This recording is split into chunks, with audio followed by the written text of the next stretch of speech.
2 ராஜாக்களின் புஸ்தகம் 5ஆம் அதிகாரம் 1வது வசனத்தை வாசிக்கலாம். சீரிய ராஜாவினுடைய படைத்தளபதி, அவனுடைய பேர் நாகமான். இந்த நாளில் நாகமானுடைய வியாதி, அவனுடைய பலவீனம் அல்லது அவனுடைய குஷ்டரோகம் கர்த்தர் அவனை விடுதலையாக்கின விதத்தை குறித்து நாம் தியானித்து நாம் இந்த பகுதியை நாம் நிறைவு செய்ய போகிறோம். முதலாவது, இந்த நாகமான் யார் அப்படின்னா, அவன் ஒரு தளபதி.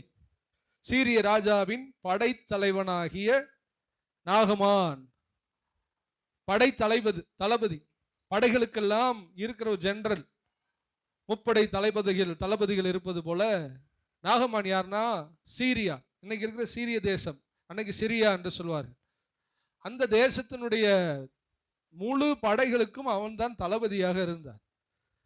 அவன் பெரிய மனுஷனும் எண்ணிக்கை உள்ளவனுமா இருந்தான். அவனுக்கு கீழே நிறைய பேர் அவனுக்கு கீழே இருந்தாங்க. 100க்கு அதிபதி, 1000க்கு அதிபதி, லட்சங்களுக்கு அப்படின்ற வச்சிருப்பாங்க. அப்படிப்பட்ட ஒரு தலைவனாக இருந்தான். அவனை கொண்டு ஆண்டவர் சிரியாவுக்கு பெரிய ரட்சிப்பை தந்தார். அவன் போகிற இடமெல்லாம் அவன் தலைமையில படைகள் போச்சுன்னா எந்த நாடா இருந்தாலும் அடிச்சு ஜெயிச்சிருவான். அப்படிப்பட்ட ஒரு திறமைசாலி, வெளியில நல்ல பராக்கிரமசாலி, யுத்த வீரன், தளபதி, சாமர்த்தியசாலி, இப்படி நிறைய பேர்கள் அவனுக்கு என்ன பண்ணுது இருக்கு. இன்னைக்கு நம்முடைய வாழ்க்கையிலையும் அப்படித்தான் நிறைய பேர் யுத்த வீரர்களாக இருக்கிறோம். சாமர்த்தியசாலிகளாக என்ன பண்றாங்க, நிறைய பூமியில இருக்கிறாங்க. அன்னைக்கு நாகமான் அப்படித்தான் இருந்தான். சாமர்த்தியம், பலன், எதுனாலும் அவங்களால சாதிக்க முடியும். அவங்க கையில ஒரு அதிகாரம் இருக்கும், அவங்க கையில படிப்பு இருக்கும், அவங்க கையில ஒரு பதவி இருக்கும். அவங்க எதுனாலும் ஜெயிச்சுட்டு வருவாங்க. இந்த மனுஷனா, இந்த ஆளா சாதிக்கக்கூடியவன், இந்த ஆளா ஜெயிக்கக்கூடியவன் அப்படின்னு பேர் வாங்குறது போல இந்த பூமியில நிறைய பேர் இருக்காங்கல்ல. அன்னைக்கு அப்படித்தான் அவன் இருந்தான் நாகமான். அவ்வளவு சீரிய தேசத்துல அவனுக்கு ஒரு நல்ல மதிப்பு. ஒரு யுத்தம்னா அவன் தான் நிற்பான். அப்படிப்பட்ட மதிப்பை பெற்றவன். ஆனா அவனுக்கு ஒரு சோகமான ஒரு பேக்ரவுண்ட், பின்னாக ஒரு சோகமான ஒரு விஷயம் நடந்து கொண்டு இருக்கிறது. படைத்தலைவர்கள் தலையில ஹெல்மெட்டு, கவசம் எல்லாம் போட்டிருப்பான். வீட்டில் அப்படி ட்ரெஸ் சேஞ்ச் பண்ணும்போது அவனுக்கு ஒரு துக்கம் உண்டா. அவன் கைகளை பார்க்கும்போது ஒரு துக்கம், அவனுடைய உடம்பை பார்க்கும்போது ஒரு கவலை உண்டா. நான் என்னத்தடா சாதிச்சு நான் என்ன பண்ணேன், என் வாழ்க்கையில் நான் ஜெயிச்சு நான் என்ன பண்ணேன், என் வாழ்க்கையில் நான் பலன் உள்ளவனா இருந்து நான் என்ன பண்ணேன் அப்படின்னு சொல்லிட்டு அவன் உடம்பு, அவனுடைய முக தோற்றங்களை பார்க்கும்போது குஷ்டரோகம் அவனுடைய வாழ்க்கையில், அவன் சரீரத்தில் இருந்துச்சு. குஷ்டரோகத்தில் நிறைய இருக்கிறது. உண்மையான குஷ்டரோகம் என்றால் சரீரத்தையே அது சாப்பிட்ரும், அந்த அளவுக்கு அந்த குஷ்டரோகம் இருக்கு. அப்படி அவனுடைய பேர், புகழ், அவனுடைய வெற்றி, அவனுடைய அதிகாரம், அவனுடைய ஜெயம், சாமர்த்தியம், அவனுடைய பேர், புகழ், வீரம் எல்லாமே அவன் உடம்ப, அவனுடைய தோலை பார்த்த உடனே மனசு என்ன ஆயிரும், உடைய ஆரம்பிச்சிடும். காரணம், அவனுக்கு குஷ்டரோகம் இருக்கு. அந்த குஷ்டரோகத்துடைய தன்மை, அதோடைய ஆவிக்குரிய அர்த்தம் என்ன அப்படின்னு நீங்க புரிஞ்சுக்கிட்டா நாகமானுக்கு ஏன் இந்த கஷ்டம் வந்துச்சுன்னு உங்களுக்கு புரியும். நாகமானுக்கு எல்லாம் இருந்தாலும் இந்த குஷ்டரோகம் அவன் மனதை மடிவாக்கினது போல, இன்னைக்கு எல்லா சாமர்த்தியமும் எல்லாம் இருந்தாலும் இந்த குஷ்டரோகத்தை போல சாதிக்கிற ஒரு மனுஷனிடத்துல, ஜெயிக்கிற ஒரு மனுஷனிடத்துல, உலக மனுஷனிடத்துல ஒரு ஒரு ஒரு ரோகம் இருக்கிறது, ஒரு பலவீனம் இருக்கிறது. அந்த குஷ்டரோகம் அதுக்கு எதற்கு ஒப்பிடலாம்னா பாவம் செய்கிற மனுஷன் எவ்வளவு பெரிய சாமர்த்தியசாலியா இருந்தாலும் வெளியில வெற்றி நடை போடலாம், உள்ள ஒரு மனசு சொல்லும், ஒண்ணு நீ ஒரு பலவீனத்துல இருக்கிற, நீ ஒரு குஷ்டரோகி, நீ ஒரு வியாதிப்பட்டவன், உன்னையே ஒன்று அழித்து கொண்டிருக்கிறது, அதிலிருந்து உனக்கு விடுதலை இல்லை. ஆனால் உன்னை கொண்டு அநேக இடத்துல கர்த்தர் பலரை விடுதலையாக்கி கொண்டிருக்கிறார். வெளியில எல்லா சிறிய படைகளுக்கும் இவன் தான் ஜெயிச்சு கொடுப்பான் எல்லாத்தையும். ஆனா உள்ள தோத்துக்கிட்டு இருக்கிறான்.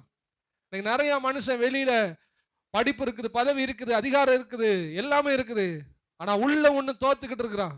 உண்மையான வீரன்னா யாரு தெரியுமா? தன்னை அடக்க தெரிஞ்சவன் தான் உண்மையான வீரன். கோபத்தை அடக்க முடியல, நம்ம 100 பேரை அடக்கி என்ன பண்ண, 100 பேரை நான் 100 பேரை சமாளிச்சிருவேன் பிரதர்.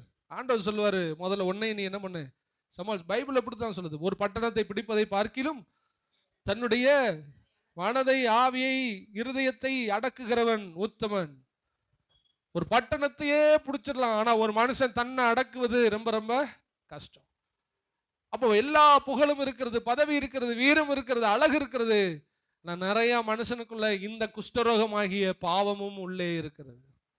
ஆமென். அவன் எவ்வளவு அழகா இருக்கட்டுமே, எவ்வளவு அவன் நல்லா இருக்கட்டுமே, பைபிள் அவனை பார்த்து சொல்லுது ஆடு மாடுக்கு சமமானவன் சொல்லுது. பாவம் உள்ள இருந்து பாவத்துக்கு அடிமையா இருந்து பாவத்துல விடுதலை பெற முடியாத பாவத்துக்கு அடிமையா இருக்கிற ஒருத்தவனை பார்த்து ஆண்டவர் என்ன சொல்றாரு தெரியுமா? பேரு அவன் அழிந்து போகிற மிருகத்துக்கு ஒப்பா இருக்கிறான். சங்கீதங்களின் புஸ்தகம் எடுத்தவங்க பேஜ் நம்பர் சொல்லிருங்க, 49. ஏன்னா புதுசா வந்தவங்களுக்கு எடுக்கிறதுக்கு ஈஸியா இருக்கும். சங்கீதங்களின் புஸ்தகம் 49ஆம் அதிகாரம் 20வது வசனம் நினைக்கிறேன். 670ஆம் பக்கம் எடுத்து.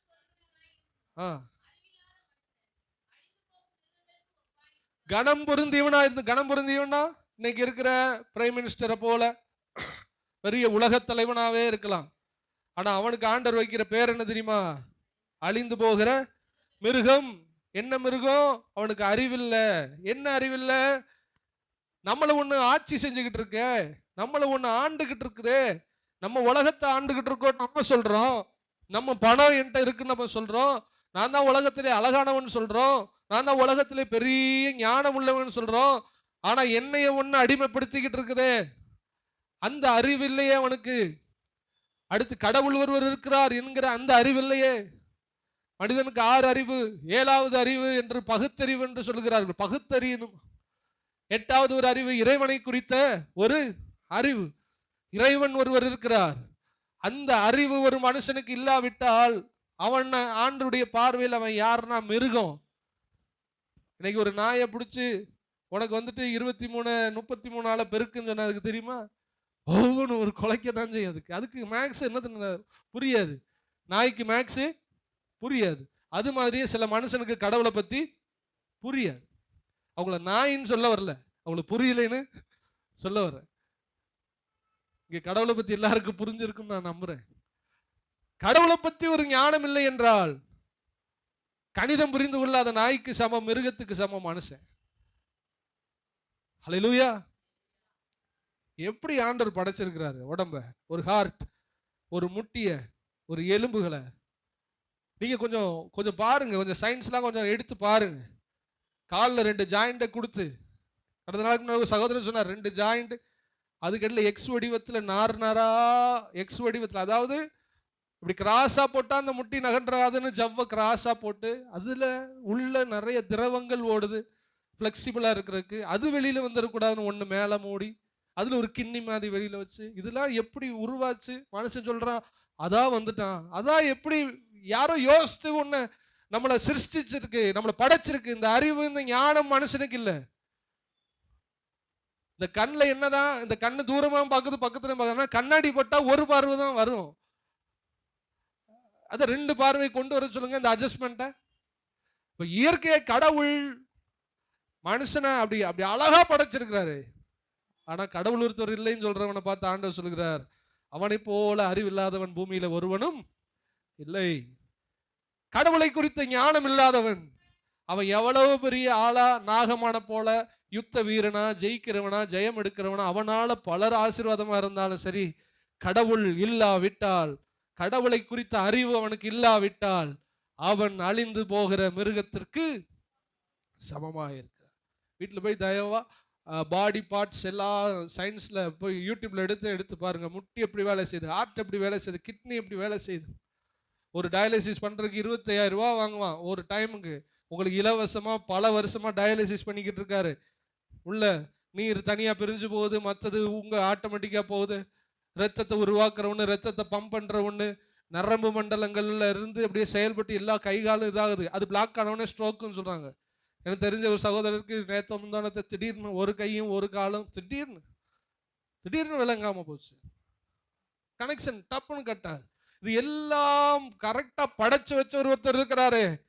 இவரை குறித்த அறிவில்லாமல் நாம் வாழ்வோமானால் கர்த்தர் நம்மளை பார்த்து சொல்றாரு, இந்த ஞானத்தை சீக்கிரத்தில் பெற்றுக்கணும். நான் படைச்ச ஒருத்தர் நான் இருக்கிறேன், என்னை பார்க்கிற கண்ணு உனக்கு வேணும்னு கர்த்தர் சொல்லுகிறார். இந்த கண் இல்லாதவன் அழிந்து போகிற மிருகத்திற்கு ஒப்பா இருக்கிறான். அதை தான் சொல்ற, கணம் பொருந்தியவனா இருந்தான். அப்படி எவ்வளவு பெரிய விஐபியா இருக்கட்டும், அவனுக்கு இந்த அறிவில்லை. எந்த அறிவில்லை? அவனுக்கு படிப்பறிவு இருக்கு, சம்பாதிக்கிற அறிவு இருக்கு, எல்லா அறிவு இருக்கு. ஆனா கடவுளை குறிச்ச அறிவு இல்லை. கடவுளை குறிச்ச அறிவு இல்லை. அந்த அறிவை ஒரு மனுஷன் வாங்கிக்கிறணும். வாங்கலைனா அவன் அழிந்து போகிற மிருகத்திற்கு ஒப்பாயிருக்கிறார். இந்த தளபதியும் அப்படித்தான். சாமர்த்தியசாலி, வெற்றி வீரன். அவனால் சீரிய தேசத்தில் பெரிய பெரிய வெற்றி.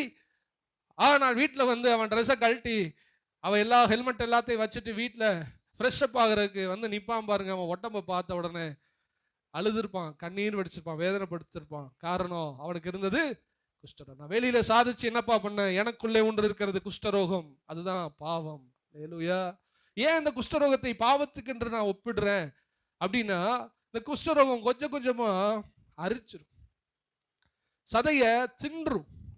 சதையை தின்னு கடைசியில் அவங்களை உருக்கி அவருடைய ஜீவனையே எடுத்து விடும். யோவான் எழுதின சுவிசேஷம் 8ஆம் அதிகாரம் 33ஆம் வசனம் படிக்கிறவங்க என் பைபிள்ல மாறி இருக்கும் பேஜ் நம்பர், இல்லைன்னா நானே சொல்லிடுவேன், நீங்க சொல்லுங்க. யோவான் 8:33 புதிய ஏற்பாடுல 138வது பக்கம். யோவான் 8:33 எடுத்து வாசிக்கலாம். 8:33 தானா? சரி, பாவம்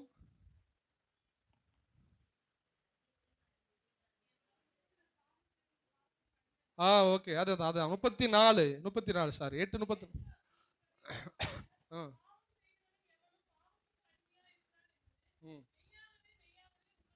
பாவம் செய்கிற எவனும் பாவத்திற்கு அடிக்ஷன், அடிமையாகிறான். பாவம் செய்கிற யாராக இருந்தாலும் பாவத்துக்கு அடிமையாவார்கள். அதுதான் சொல்றேன், குஷ்டரோகம் இந்த உடம்ப தின்னுக்கிட்டே போறது மாதிரி ஒரு மனுஷனுடைய பாவம் ஒருத்தவனை முழுசா முழுங்க ஆரம்பிச்சிடும், சாப்பிட ஆரம்பிச்சிடும். ஃபர்ஸ்ட் கொஞ்ச நாள் இந்த பாவத்தை விரும்பி செய்வாங்க, ஆசைப்பட்டு செய்வாங்க. அதுக்கப்புறம் விடணும்னு அவங்களுக்கு தோணும், விட முடியாது. கடைசியில அந்த பாவத்திலேயே அவங்க செத்து போயிடுவாங்க. ஆண்டவராகிய இயேசு கிறிஸ்து பூமியில வாழும்போது மனம் திரும்புங்கள், பாவத்திலிருந்து வெளியில வாங்க, நான் தான் மன்னிக்கணும் அப்படின்னு சொல்லுவாரு. கேட்கவே மாட்டாங்க. அப்ப சொல்லுவாரு, மனம் திரும்புங்கப்பா, கொஞ்ச நாள் தான், நான் இங்க இருக்க மாட்டேன், நான் மேல போயிடுவேன், நான் பரலோகத்துக்கு போயிடுவேன். நீங்கள் என்னை தேடுவீர்கள், காண முடியாது, உங்கள் பாவத்திலே நீங்கள் சாவீர். நீ செஞ்ச தப்புலையே நீ செத்துருவ. குடிக்கிற நீ குடிக்கு விடுதலையாகாமலே குடியினாலேயே செத்துருவ. சிகரெட் பிடிக்கிற நீ சிகரெட்னாலேயே செத்துருவ. உறவினர் ஒருவர் கேன்சர்ல மரித்து போனாங்க, லங் கேன்சர்ல. அவருடைய ரிப்போர்ட்டை வாங்கி பார்த்துட்டு டாக்டர் ரிப்போர்ட்டை சுத்தி வச்சுட்டு தலையில ஒரு அடி அடிச்சார். சிகரெட் அடிச்சு வாழ்க்கையை நாசம் பண்ணிட்டியா, உடம்பு முழு உடம்பும் அப்படி ஹைட் அண்ட் வெயிட் நல்லா, லங்ஸ் மட்டும் கேன்சர். அவ்வளோ பெரிய அட்டையில் படத்தை போட்டு இப்படி தள்ளி நிற்கிது, கேன்சர் நாக்கில் நிற்கிது. படத்தை போட்டு இதை குடிச்சா செத்துருவடான்னு கொடுத்தும் ஒருத்தன் குடிக்கிறான்னா அதுக்குத்தான் சொல்றேன், அவன் மரமண்டை, அவன் யாரு, மிருகம் சொல்றேன். படம் போட்டிருக்கு, நீனும் இது மாதிரியே கேன்சர் வந்து சாவ, குடி குடி, உன் குடும்பத்தை கெடுக்கும். ரெண்டையும் போட்டு படம் போட்டு கொடுக்குறான். பரவாயில்ல, என் குடி கெட்டாலும் எனக்கு கேன்சர் வந்தாலும் வாங்கி குடிக்கிறான்னா அவனை விட, அதுக்கு தான் சொல்றாரு, அழிந்து போகிற மிருகத்திற்கு ஒப்பாயிருக்கிறான். கடவுள் இந்த உறுப்புகள் எல்லாம் நல்லா இருக்கணும்னு இதை சாப்பிடு இதை சாப்பிடாதன்னு சொல்லி தானே நம்ம கையில கொடுக்குறாரு. இதை தாண்டி ஒரு மனுஷன் சாப்பிட்றான்னா அதனாலேயே அவன் ஆண்டவர் சொல்ற, இதனாலே என்னை தேடுவீர்கள், நான் இருக்க மாட்டேன், நீங்க உங்க பாவத்தினாலே நீங்கள் பாவத்திலிருந்து ஒரு மனுஷன் வெளியில வரணும். வெளியில வரும்படி உதவி செய்கிறவர் ஆண்டவராக இயேசு கிறிஸ்து. இயேசு கிறிஸ்து மட்டுமே பாவத்திலிருந்து வெளியில வந்து கொண்டு வர முடியும். நல்லா கவனிக்கணும், இந்த மார்க்கம் மட்டும்தான், நல்லா கவனிங்க, இந்த மார்க்கம் மட்டும்தான் குடிக்காத, பாவம் செய்யாதன்னு சொல்லுது. இந்த மார்க்க தலைவருக்கு மட்டும்தான் திருமணமாகாத பெண்களுடைய அனுபவம் இல்லாத ஒரு இறைவன் ஆண்டவராக இயேசு கிறிஸ்து. எல்லா இறைவனுடைய லிஸ்ட் எடுங்க, 2, 3, 4, 5, 6 பல பெண்கள். சில தெய்வங்களுடைய லிஸ்ட் எடுங்க, சாராயம் தண்ணியோட தான் அதை சந்திக்க போகணும். எந்த மார்க்கத்திலாகிலும் எந்த குடும்பத்திலாகிலும் இதை செய்யாதன்னு சொல்ற போதிக்கிற வேதம் இருக்கிறதா? அப்படி அறிவுறுத்துறாங்களா? எங்கேயாவது கொஞ்சம் யோசிச்சு பாருங்க. உங்க சரீரத்துக்கும் உங்க ஆன்மாவுக்கும் உங்க உடம்புக்கும் நல்ல ஆலோசனை சொல்லுகிற ஒரே தெய்வம் ஆண்டவராக இயேசு கிறிஸ்து. ஏன்னா அவர் தான் நம்மளை படைச்சவர். அவருக்கு தான் தெரியும், படைச்சவருக்கு தான் தெரியும் இந்த உடம்பை எப்படி வச்சுக்கிறதுன்னு தெரியும். அதனாலதான் சொல்றாரு, குடிக்காத, பாவம் செய்யாத, இப்படி பண்ணாத, அப்படி பண்ணாதன்னு சொல்றாரு. மற்ற நீங்க எல்லா இறை வேதங்களையும் எடுத்துக்கொள்ளுங்க, யாரும் அப்படி சொல்லவும் இல்லை. இறைவன் என்று சொல்லுகிறவங்களும் அப்படி இருந்ததில்லை. இறைவன் என்று சொல்வதற்கு ஒருவருக்கு மட்டும்தான் தகுதி. அவர் தண்ணி பாட்டிலையும் தொட்டதில்லை, சிகரெட்டை தொட்டதில்லை, பெண்ணை தொட்டதும் இல்லை, அவர் பாவம் செஞ்சதும் இல்லை. பாவம் செஞ்சதில்லைன்னு பிசாசு சாட்சி கொடுக்குறான். அவரை சிலுவையில் அறைய போற கவர்மெண்ட் சொல்லுது, இவர்கிட்ட ஒரு தப்பு இல்லை, நான் எப்படி பாவம் இவரை சிலுவையில் அறைய, யாரோ பொய் சாட்சி கொண்டு வாங்க சொல்றான். பொய் சாட்சி சொல்றவன்னு சொல்றான், ஒரு சாட்சி இல்லை, அதனாலே அவர்கள் பொய் சாட்சியை ஏற்படுத்தினார்கள். ஒரு அக்யூஸ்ட் பண்றதுக்கு, எதிர் நின்று வாதாடுவதற்கு, ஒரு தப்பு காட்டுவதற்கு ஒரு தப்பும் இல்லாத தெய்வம் ஆண்டவராக இயேசு கிறிஸ்து. அவர் தான் சொல்றாரு, நீ பாவத்திலிருந்து வெளியில வந்துரு, நான் மட்டும்தான் இந்த பாவத்திலிருந்து உன்னை வெளியில கொண்டு வர முடியும், இல்லை என்றால் இந்த பாவத்தில் நீங்கள் சாவீர்கள். அப்ப குஷ்டரோகம்னா என்ன? பாவம். ஏன் நம்மள என்ன பண்ணிரும்? அந்த பாவம் அழிச்சு. குடிபோதையும் சிகரெட்டும் விபச்சார வேஷத்தின மட்டும் இல்ல, யூதாசின் பூனை பொருளாசை அழிச்சிருச்சு, பணாசை அழிக்குது, கோபத்தோடு இருக்கிறவர்களை கோபம் அழிச்சிருக்கு, பொய்யோடு இருக்கிறவர்களை பொய் அழிச்சிருக்கு, பெருமையோடு இருந்தவர்களை பெருமை அழிச்சிருக்கு. வெளியில இருக்கிற பாவமா இருந்தாலும் சரி, உள்ள இருக்கிற பாவமா இருந்தாலும் சரி, பாவம் பாவம் தான். இந்த பாவத்திலிருந்து வெளியில வரணும், இல்லைன்னா இந்த பாவம் உங்களை கொன்றும். உங்களுக்கு ஒண்ணு சொல்லவா, இது ஒரு வழிப்பாதை. ஒரு வழிப்பாதை. ஒன்னு பாவத்தை நீங்க கொள்ளணும், இல்ல பாவம் உங்களை கொல்லும்.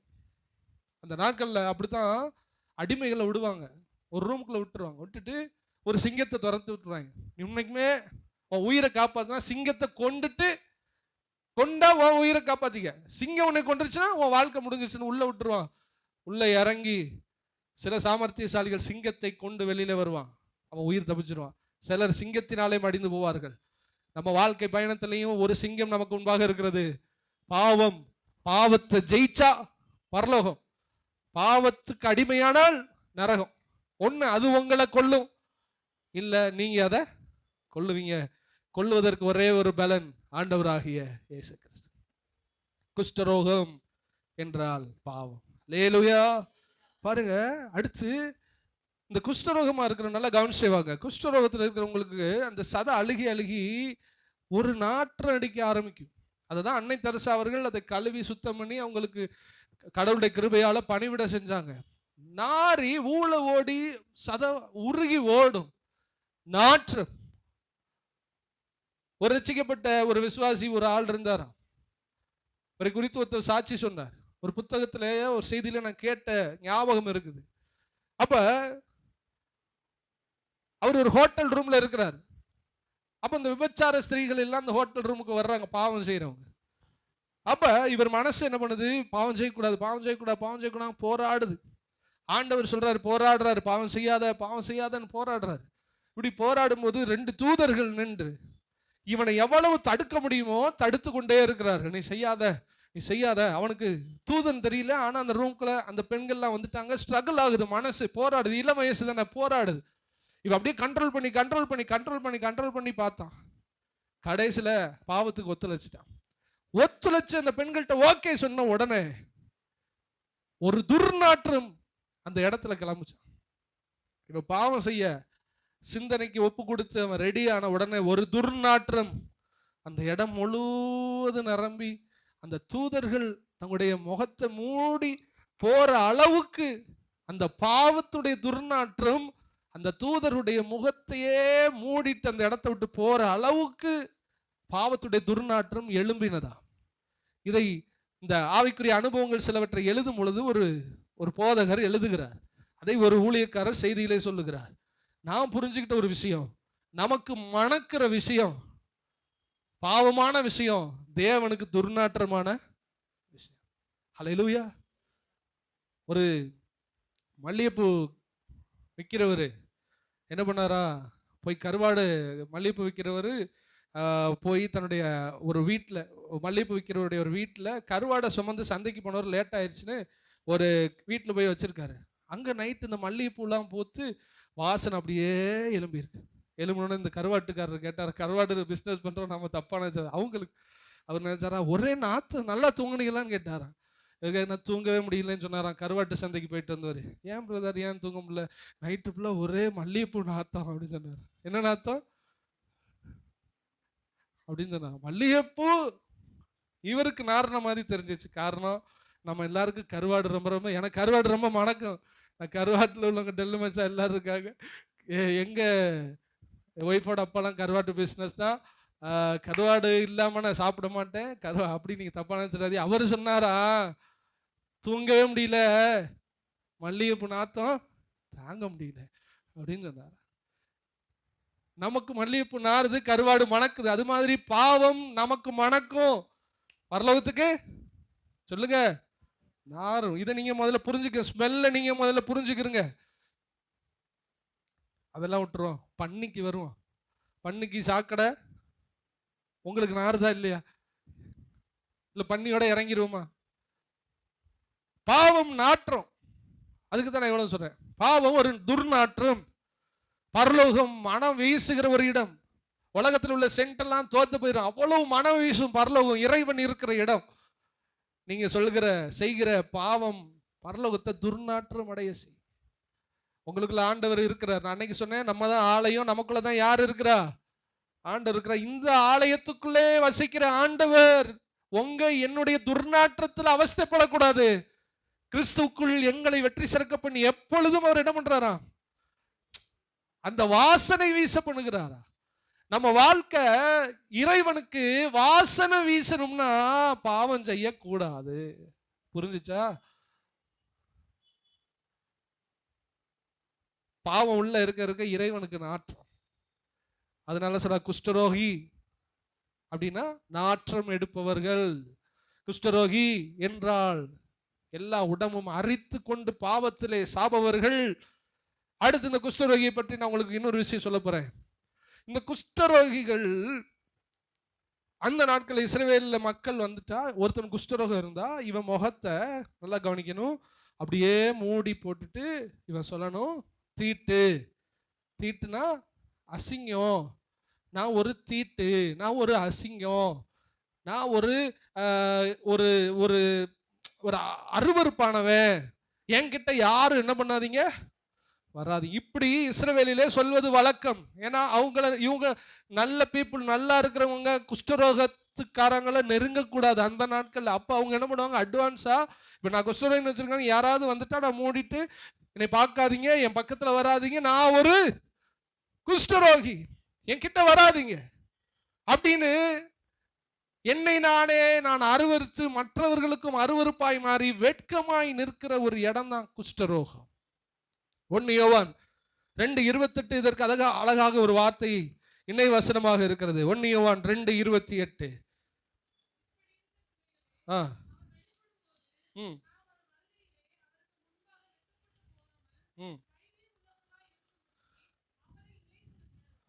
அவருக்கு முன்பாக வெட்கப்பட்டு போகாதபடிக்கு ஆண்டவராகிய இயேசு கிறிஸ்து மீண்டும் ஒரு தடவை வருவார்.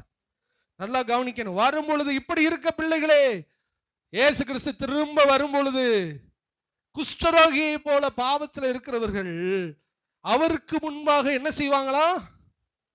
வெட்கப்பட்டு போவார்களா? அப்படி வெட்கப்படாம இருக்கணும்னா அவரில் நிலைத்திருக்கும். நல்லா கவனிங்க. உள்ள பாவம் இருந்து பாவத்துக்கு அடிமையா நாகமான போல இருந்தா அவர் வருகையில நம்ம வெட்கப்பட்டு, எத்தனை பேருக்கு வருகையில போக ஆசை? இயேசு கிறிஸ்து முதலாவது நம்முடைய பாவத்திற்காக வந்தார். இரண்டாவது உங்களையும் என்னையும் நரகத்திலிருந்து காப்பாற்றி பரலோகத்திற்கு கொண்டு போய் அங்க ஒரு வாழ்க்கை, நம்முடைய ஆன்மா நீடூடி வாழ்கிற ஒரு பரிசுத்தமான ஒரு பரலோகத்தில் வாழும்படி நம்மை அழைக்க மீண்டும் வரப்போகிறார். வரும்போது நாகமானை போல குஷ்டரோகமாகிய பாவமுடையவர்கள் அவருக்கு முன்பாக எப்படி நிற்பார்கள் சொல்லுங்க? வெட்கப்பட்டு நிற்பார்கள். ஆண்டவரே, அவருடைய முக பிரகாசத்தை பார்க்க முடியாது, வெட்கமாயிரும். கொஞ்சம் நீங்க யோசித்து பாருங்க. சில டைம் நம்மளே நம்ம தாழ்த்தி நினைக்கிற ஒரு இடம் வரும். நம்ம ஊர் கல்யாணத்துல நம்ம சும்மா பட்டுச்சலையும் வேஸ்டையும் கட்டிக்கிட்டு எப்படியே போயிடுறோம். உங்களை ஒரு பெரிய ஸ்டார் ஹோட்டலில் போய் நிறுத்தி அங்கே திடீர்னு உங்களை உள்ள விட்டுட்டா பெரிய பெரிய ஹை கிளாஸ் பீப்புளெலாம் உள்ளே போகிறாங்க. உள்ள மார்பிள், உள்ள லைட்டிங், உள்ள அவ்வளவு பெரிய பெரிய ஆட்கள் நிற்கும் போது உங்களை நினைச்ச உங்களுக்கு என்னவாயிரும்? நான்லாம் அப்படி ஆயிருக்கேன். இந்த இருக்கிற சென்னையில் பெரிய பெரிய ஷாப்பிங் மால் போயிட்டு நிற்கும் போது ரொம்ப நாள் ஊரில் இருந்தோடனே ஊர் வழக்கம் நமக்கு வந்துடும். பேச்சு, ட்ரெஸ்ஸு, நம்மளை அறியாமல் பேட்டா செருப்பு போட்டுக்கிட்டு அங்கே போய் நிற்போம். எக்ஸ்பிரஸ் அவென்யூவில் நிற்கும் போது நம்மளை கொஞ்சம் குனிஞ்சு பார்த்தா என்னடா அவன் இப்படி இருக்கான், நம்ம ஒரு டைப்பாக நிற்கிறோமேனு நமக்கே தோணிடும். உடனே இந்த இடத்த விட்டு போயிடுவோம் அப்படின்னு தோணும். நமக்கே நம்மளை பிடிக்கும். நம்ம கண்ணாடியில் பார்த்தா நம்ம தோற்றம், நம்ம இது அங்கே இருக்கும்போது அதுவாக மாறிடும். இங்கே இருக்கும்போது ஊருக்காரங்களாம் மாறிடும்.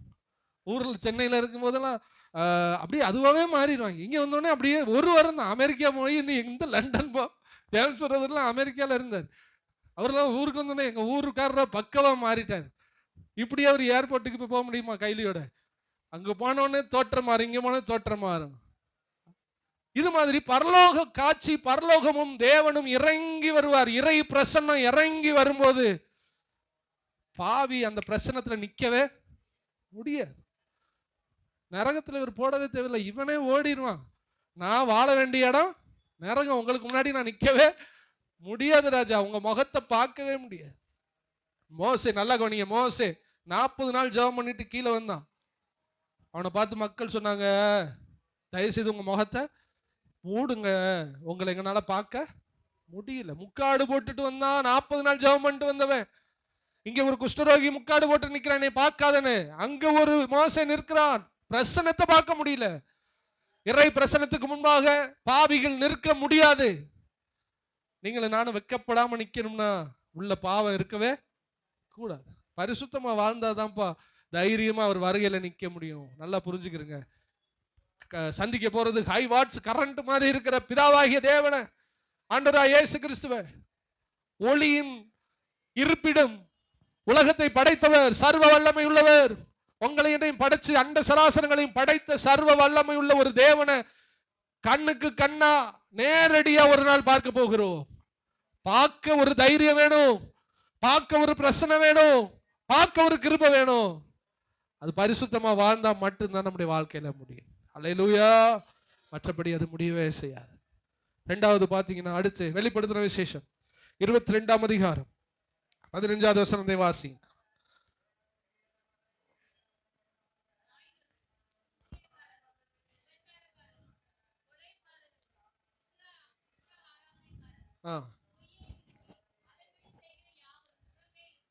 சரி, பேஜ் நம்பர் சொல்லிட்டீங்களா? 355 லாஸ்ட்ல வரும். நல்லா கவனிங்க. என்னன்னு சொன்ன? குஷ்டரோகிய உடம்பு என்ன பண்ணிரும்? சொல்லுங்க, கவனிச்சவங்க சொல்லுங்க. குஷ்டரோகிய உடம்பு என்ன பண்ணிரும்? அரிச்சிரும். 2வது நாற்றம் எடுக்கும். 3வது அவங்க வெக்கம். 4வது அவங்க என்ன செய்வாங்க தெரியுமா? இவங்க கூடாரத்துல இஸ்ரவேலர்களுடைய ஊர்ல இருக்க மாட்டாங்க, அவுட்டர்ல ஒரு குடிசையில அவங்களை தங்க வச்சிருவாங்க. சில டைம் அவனுக்கு குஷ்டரோகம் முத்தி போச்சுன்னா அப்படியே வச்சு எரிச்சிருவாங்க. அவன் செத்துட்டான்னா அங்கேயே எரிச்சிருவாங்க. எல்லாம் கவனிச்சிங்களா? கொரோனா டயத்துல நம்ம ஊர்ல முக்கியமான ஆட்கள் செத்து போனாங்க. நிறைய பேர் அடக்கத்துக்கு நம்ம என்ன பண்ண முடியல, போகல, காமிக்கும்ல, அப்படியே கொண்டு போய் அப்படியே அடக்க மாட்டேன். குஷ்டரோகிகளும் அன்னைக்கு அப்படித்தான் தூரத்துல போய் அவங்கள ஒரு குடிசையில வச்சிருப்பாங்க, பாளையத்திற்கு புறம்பே. நல்லா கவனிக்கணும். ரட்சிக்கப்பட்டு பாவம் மன்னிப்பெடுத்து பரிசுத்தமா வாழ்ந்து சபைக்கு வந்து ஜெபம் பண்ணி பைபிள் படிச்சு உத்தமமா வாழ்ந்தவங்களுக்கு ஆண்டவர் மாளிகை போல நிறைய இடங்களை கட்டி பெரிய பெரிய ஆசீர்வாதங்களோடு வைத்திருக்கும் பொழுது ஒரு கூட்டம் அந்த பரலோகத்தை விட்டு புறம்பே தள்ளப்பட்டு போகும். யாரா அவங்க?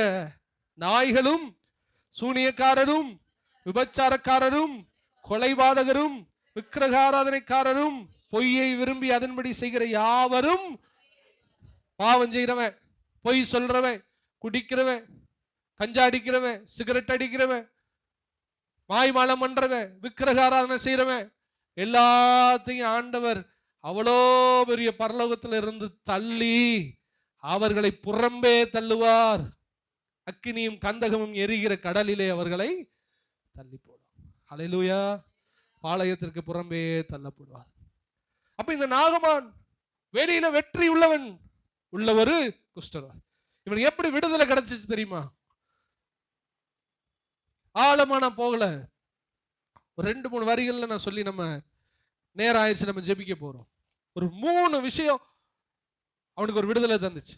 ஃபர்ஸ்ட் கவனிச்சே வாங்க, அந்த கதை வடிவில் நான் சொல்லி முடிக்கிறேன். வீட்டில் வந்து இப்படி டெய்லி அவன் உடம்ப பார்த்துட்டு ரொம்ப கஷ்டப்பட்டுக்கிட்டே இருப்பான். வீட்டில் ஒரு குட்டி பிள்ளை இருந்தா, ஒரு 12 வயசு இப்படி இருக்கும்.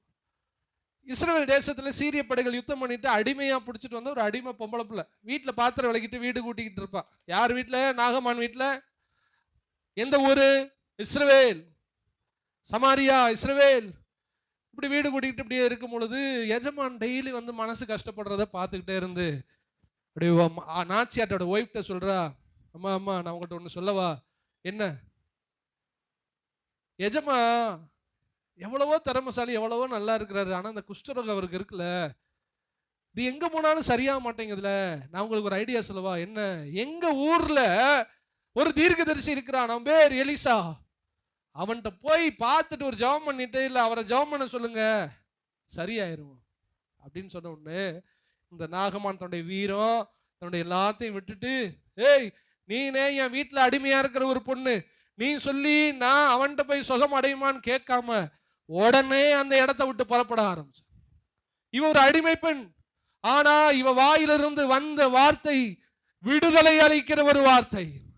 இவளை ஒரு அடிமை, இவளை விடுவிக்க யாரு இல்லை. ஆனால் இவள் சொல்லுகிறாள், உன் குஷ்டரோகம் சரியானா நீ எங்க ஊருக்கு போயா, அங்க ஒரு தீர்க்கதரிசி இருக்கிறான், இறைவனின் பெயரால் உனக்கு சுகத்தை தருவான், நீ அவன்கிட்ட போன்னு சொன்னா பாருங்க.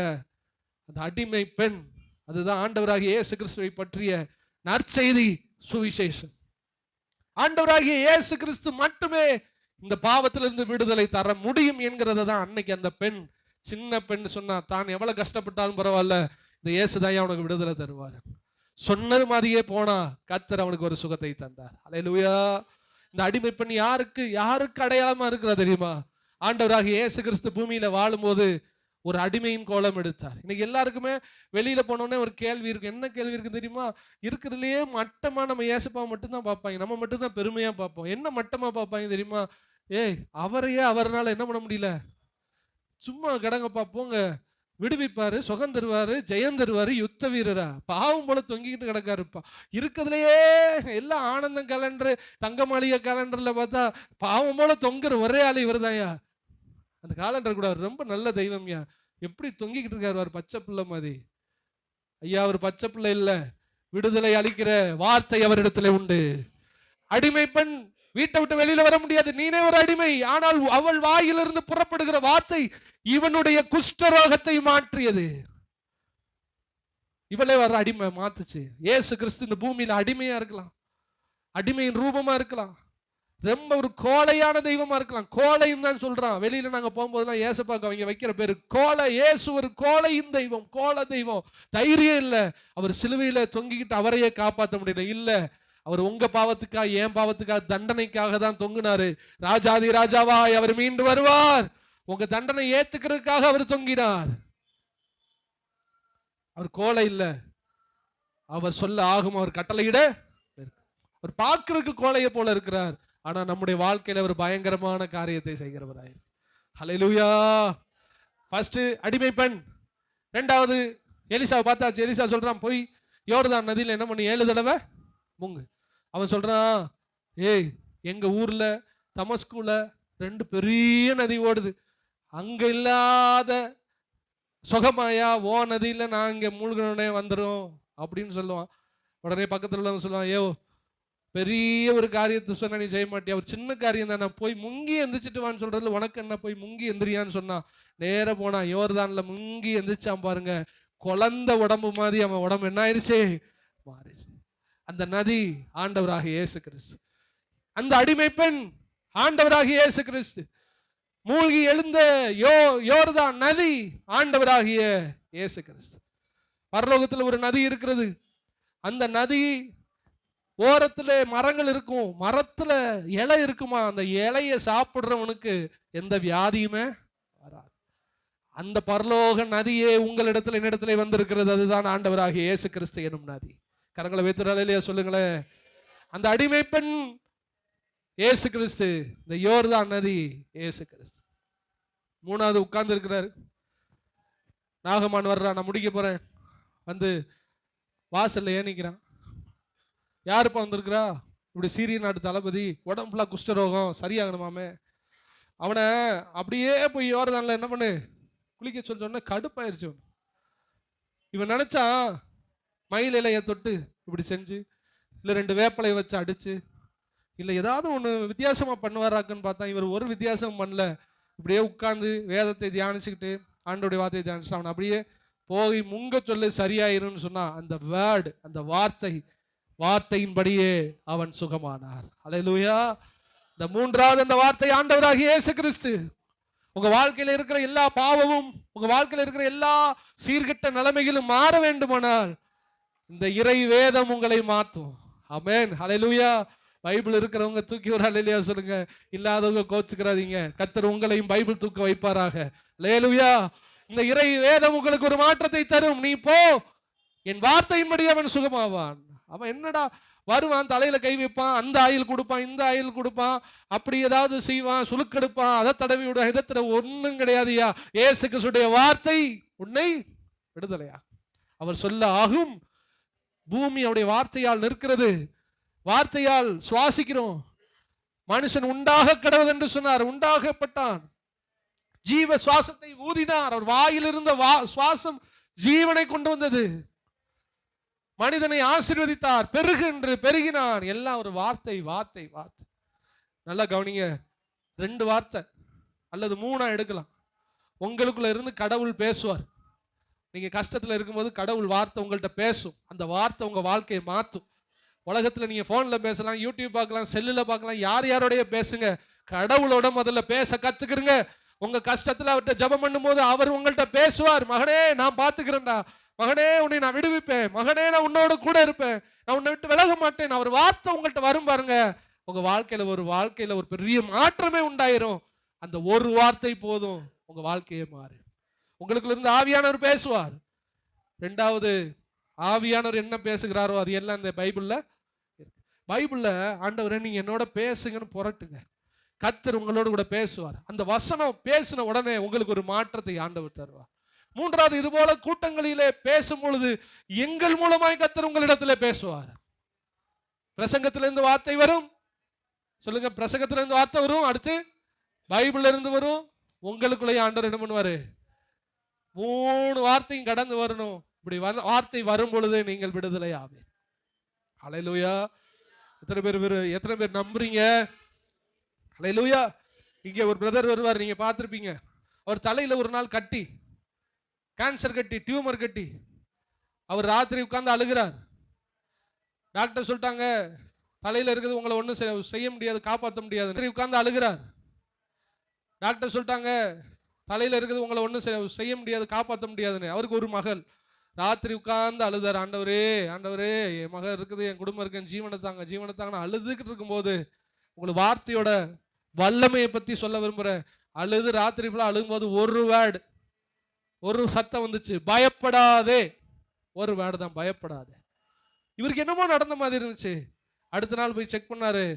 கட்டி என்னல மண்டையில காணோம். அவர் பேரு ஏதோ நம்மள மாதிரி யாங்கோ ஜான்பாலு இப்படி கிறிஸ்தவர் கிடையாது. அவர் பேர் முனியசாமி. எந்த முனியசாமியும் ஏசு விடுதலை தந்தாருன்னு சொல்ல மாட்டான். கட்டி, மூளையில் உள்ள கட்டி 1 செகண்ட்ல போச்சு. எப்ப தெரியுமா? பயப்படாதே வேர்டு வந்த உடனே கட்டி காணாம போச்சு. உங்களுக்கு இந்த வார்த்தை வந்துச்சுன்னா, ஒரு வார்த்தை வந்துச்சுன்னா உங்க குடும்பம் மாறும். ஒரு வார்த்தை வந்தா உங்க தொழில் மாறும். ஒரு வார்த்தை வந்தா உங்க வாழ்க்கை மாறும். ஒரு வார்த்தை வந்தா உங்க பலவீனம் மாறும். ஒரு வார்த்தை வந்தா உங்க குடும்பத்துடைய நிலையே மாறிடும். அந்த ஒரு வார்த்தைக்காக காத்திருங்க. ஆண்டவர் பார்த்து ஒருத்தர் சொல்ல, ஒரு வார்த்தை சொல்லும் ஆண்டவர், என் வேலைக்காரன் பிழைப்பார். உங்க வாழ்க்கையில் ஆண்டவர் ஒரு வார்த்தை சொல்லுவாரா? ஆண்டவர் சமூகத்தில் உட்கார்ந்து கேளுங்க, ஆண்டவரே என்கிட்ட ஒரு வார்த்தை பேசு. நான் இவ்வளவு கஷ்டத்துல இருக்கேன், என்கிட்ட ஒரு வார்த்தை பேசுங்க. நான் ரொம்ப கஷ்டப்படுறேன், ஒரு வார்த்தை பேசுங்க. நான் ரொம்ப துக்கத்துல இருக்கேன், ஒரு வார்த்தை பேசுங்க. நான் ரொம்ப கடல்ல இருக்கேன், ஒரு வார்த்தை பேசுங்க. ஒரு வார்த்தை பேசுவார். அந்த வார்த்தை திருவார்த்தையா இருக்கும். அந்த வார்த்தை எப்படி தெரியுமா இருக்கும்? நடக்க போறதை அவர் சொல்ல மாட்டாரு, நடத்திட்டு சொல்லுவார். ஹல்லேலூயா. உங்களுக்கு புரியலையோ? நமக்கு தான் அது எதிர்காலம். அவருக்கு எதிர்காலமும் நிகழ்காலமும் கடந்த காலம் ஒரே காலம் தான். அவரு என்ன இன்னொன்னு சொல்றேன். இப்ப தெபோராள்னு ஒரு தீர்ந்தா, அவள்கிட்ட எதிரி நாட்டு படையை கொடுக்கும்போது என்ன தெரியுமா சொன்னாரு? அவர்கள் மேடுகளை நீ மிதித்தாய் அப்படின்னு சொல்லி முடிச்சிருவார். வருங்காலத்தை கடந்த காலமாக பேசி முடிச்சுடுவார். நீ அவனை ஜெயிச்சுட்ட, ஆக்சுவலா அவன் யுத்தத்துக்கே போகல, ஆனா ஜெயிச்சுட்டேன்னு சொல்லுவாரு. ஆனா மனுஷனுக்கு அது இனிமே தான் நடக்கணும், ஆண்டவருக்கு அது ஏற்கனவே நடந்து முடிஞ்சிச்சு. எத்தனை பேர் புரியுது? உங்க வாழ்க்கையில நீ வாழுவேன்னு சொல்லிட்டா நீங்க வாழ போறது உறுதி. நமக்கு அது எதிர்காலம், அவருக்கு அது கடந்த காலம். அவர் காலங்களை கடந்தவர். அல்லேலூயா, அல்லேலூயா. உன்னை இயேசு கிறிஸ்து வரப்போறத ஆதியாகமம் இந்த பைபிள்ல இருக்கிற 2வது 3வது பேஜ்ல சொல்லிட்டாரு. இயேசு வந்து உன் தலையை என்ன பண்ணுவாரு? மிதிப்பார். பிசாச ஃபர்ஸ்டே முடிச்சுட்டாரு. இயேசு கடைசியில இந்த பகுதியில வந்து பிசாசு தலைய மிதிச்சார். மிதிச்சது எங்க நடந்துச்சு? மிதிச்சது எங்க நிர்ணயிக்கப்பட்டது? வேதாகமம் தொடங்குற அந்த 4000 ஆண்டுகள் 6000 ஆண்டுகளுக்கு முன்பாகவே மிதிப்பேன்னு சொல்லிட்டாரு. 2000 ஆண்டுகளுக்கு முன்பாக இயேசு மிதித்து விட்டார். வருங்காலத்தை கடந்த காலமாக மாற்றி பேசுபவர் தான் ஆண்டவராகிய இயேசு கிறிஸ்து. அவருடைய வார்த்தையை நீங்கள் உறுதியாய் நம்பலாம். ஹல்லேலூயா. உங்க வாழ்க்கையில ஆண்டவர் பேசுவாராக. பயப்படாதேன்னு பேசட்டும், ஆண்டவர் உன்னோட கூட இருப்பேன்னு பேசட்டும், உன்னை ஆசீர்வதிப்பேன் பேசட்டும். அவர் பேசுகிற வார்த்தை உங்களை வாழ வைக்கும். ஹல்லேலூயா. பைபிளை இனிமேல் துறங்க, வீட்டில் போய் ஆண்டவர் என்னோட பேசும். பிரசங்கத்துக்கு வரும்போது என்னோட பேசும். எனக்கு யாங்கோ பிரதர் பேசுகிற பிரசங்கம் எனக்கு தேவையில்லை, எனக்கு பேசுகிற வார்த்தை தான் எனக்கு தேவை. நேற்று எனக்கு இந்த அம்மாவுடைய பலவீன பிரச்சனை ரொம்ப நான் கஷ்டப்பட்டு நான் போயிருந்தேன். எங்கள் பாஸ்டரையா 1.5 மணி நேரம் பேசுவாங்க, 2 மணி நேரம் ரொம்ப நேரம் பிரசங்கம் பண்ண பயங்கரமாக இருக்கும். ஆனால் எனக்குன்னு ஒரு வார்த்தையும் வரல. இப்படியே உட்காந்துக்கிட்டே இருந்தேன். கடைசி 1.5 மணி நேரம் முடிஞ்சு கடைசி 5வது நிமிஷத்தில் கரெக்டாக ஒரு வேர்டு விழுந்துச்சு. எனக்கு கிடைச்சிருச்சு, போதும்டான்னு சொல்லிட்டு நான் மாட்டுக்கு என்ன பண்ணிட்டேன், வந்துட்டேன். 1.5 மணி நேரம் செய்தி எனக்கு அறிவை தந்தது. அந்த ஒரு வார்த்தை எனக்கு ஜீவனை எதிர்பார்த்து இங்கே வாங்க. பிரசங்கம் அவ்வளோ நேரம் பேசுறது முக்கியம் இல்லை. இன்று ஆண்டவர் உங்களோடு கூட என்ன, அவ்வளோதான். அந்த ஒரு வேர்டு உங்களை உயிர்ப்பிக்கும். அப்படித்தான் நாங்களும் ஜெபம் பண்ணிட்டு வரோம், நீங்களும் ஜெபம் பண்ணிட்டு வரோம். அப்போ பிரசங்கம் கேட்கும் போது என்னோட பேசணும் வாங்க. பைபிள் படிக்கும் போது என்னோட பேசுங்கன்னு கேளுங்க. உள் மனசுல என்னோட பேசுங்கன்னு கேளுங்க. உங்க வாழ்க்கை குறித்து கர்த்தர் பேசுவார். உங்கள்கிட்ட பேசாம ஆண்டவர் யார்கிட்ட பேச போறாரு? அல்லேலூயா. நிச்சயமாய் கர்த்தர் பேசுவார். இவளும் பேசி முடிச்சாச்சு, சுகமாயிட்டான், குழந்தை மாதிரி உடம்பு ஆயிடுச்சு, பெரிய சந்தோஷம். இவன் பெரிய பணக்காரன் இல்லையா, இவன் ஏதாவது காணிக்கை கொடுப்போன்னு என்ன பண்றான், எதிர்பார்க்குறான். மூட்டையா அவருக்கு நகையோ எதையோ கொடுத்துட்டு போயிடுவோம் அப்படின்னு காணிக்கை கேட்டா, இன்னைக்கு காணிக்கைக்காக ஆவாவும் தெரியுற நிறைய ஊழியக்காரர்கள் இருக்கும் பொழுது 2 கழுதை நிறைய நகையும் பொண்ணும் தர்றையா அப்படின்னு சொல்லும் போது உட்கார்ந்துக்கிட்டு, ஏய் அப்படியே போயிரு, இலவசமாய் பெற்றீர்கள், இந்த கிருபை என்னுடையது இல்லை, ஆண்டவர் இயேசு ஆண்டவராகிய தேவன் உன்னை சுகமாக்க சொன்னார், சுகமானாய். இதுக்கு யாரா சம்பளம் வாங்குறது? இது எதுக்கு கூலிக்காக வேலை செய்கிற ஊழியக்காரர்கள் எனக்கு அநேகர் இருக்கிறார்கள். ஆண்டவராகிய இயேசு கிறிஸ்துவினுடைய நாமத்துக்கு மகிமைக்காக வேலை பார்க்கணும். அல்லேலூயா. உன் காணிக்கையும் வேணாம், ஒண்ணு வேணாம், ஓடுறேன்னு சொல்லிட்டார். இவன் ஆச்சரியமா பார்த்தான், என்னடா அது, எனக்கு இவ்வளவு சுகமா, எவ்வளவு ட்ரீட்மெண்ட் எடுத்தா சுகமாக்கிட்டு 1 ரூபா வேணான்னு சொல்லிட்டாரு. அப்படியே போறான். அங்க ஒரு ஈனப்பையன் இருக்கான். வேகமா ஓடி போய் ஐயா மறந்துட்டாரு, இந்த ட்ரெஸ்ஸு கொஞ்சம் தங்கத்தையும் கொஞ்சம் இதையும் தாங்களே, கொஞ்சம் வேணும்னு சொல்லிட்டு அதை வாங்கிட்டு வந்து அப்படியே வாசல்ல வச்சுக்கிட்டு உள்ள வந்து அவனை பார்த்து கேட்டேன், கேயாசி ஐயா சொல்லுங்க ஐயா, எங்கேயா போயிட்டு வர்ற? நாகமான பார்க்க போனேன், சும்மா வெளியில போயிட்டு வர, வீட்டு இதை விசாரிச்சுட்டு. நாகமான்ட்ட போய் கேட்காத காணிக்கை, நான் கேட்காத காணிக்கை நீ கேட்குறியே, என் இருதயம் உன்னோடு கூட பேசலையா? ஏண்டா, இறை அருளால சுகத்தை கொடுத்து, இறை அருளால ஒரு ரட்சிப்பை கொடுத்து, இறை அருளால ஒரு குடும்பத்துக்கு விடுதலையை கொடுத்து, காசு தாங்க நீ எவ்வளவு தைரியம் இருந்தா கேட்ப? உனக்கு ஒன்று சொல்றேன், அவன் குஷ்டரோகம் போயிருச்சு, அதே குஷ்டரோகம் உன்னை என்னட்டு பிடிக்கிட்டு. அதான் அந்த பொருளாசை பிடிச்ச பாஸ்டர்கள் ஊழியர்லாம் குஷ்டரோகிக்கு சமம், சொரிஞ்சுக்கிட்டே இருப்பாங்க, கடைசி வர சொரிய சுகமாகவே இருக்கும், காசு போதவே போதாது.